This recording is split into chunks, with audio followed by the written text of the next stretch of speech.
Chapter 9. The Right Question. The Mouse Council sent Furlough to collect Despereaux, and Furlough found his brother in the library, standing on top of the great open book, his tail wrapped tightly around his feet, his small body shivering. Despereaux was reading the story out loud to himself. He was reading from the beginning so that he could get to the end, where the reader was assured that the knight and the fair maiden lived together happily ever after. Despereaux wanted to hear those words. Happily ever after.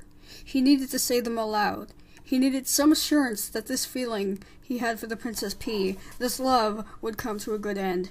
And so he was reading the story as if it were a spell, and the words of it, spoken aloud, could make magic happen. "See here," said Furlough out loud to himself. He looked at his brother and then looked away. "This is just the kind of thing I'm talking about. This is exactly the kind of thing. What's he doing here, for cripe's sake? He's not eating the paper. He's talking to the paper. It's wrong, wrong, wrong. Hey," he said to Despereaux.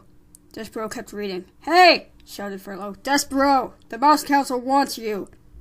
"Pardon?" said Despereaux. He looked up from the book. "The Mouse Council has called you to sit with them." "Me?" said Despereaux. "You." "I'm busy right now," said Despereaux, and he bent his head again to the open book. Furlough sighed. "Jeez," he said. "Cripes. Nothing makes sense to this guy. Nothing. I was right to turn him in. He's sick." Furlough crawled up the chair leg, and then hopped onto the book. He sat next to Despereaux.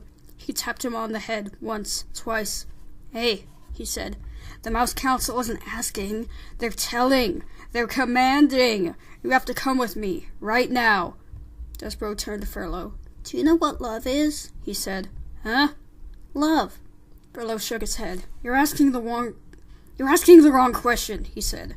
"The question you should be asking is why the Mouse Council wants to see you." "There is somebody who loves me," said Despereaux. "And I love her, and that is the only thing that matters to me."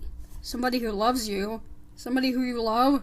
What difference does that make? What matters is that you're in a lot of trouble with the Mouse Council."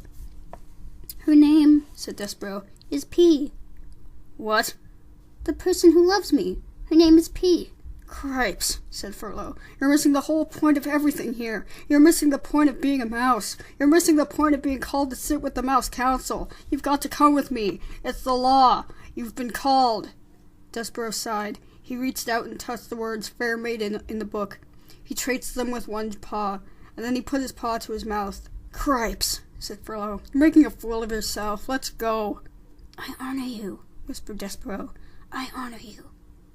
And then, reader, he followed Furlough over the book, and down the chair leg, and across the library floor to the waiting Mouse Council. He allowed his brother to lead him to his fate.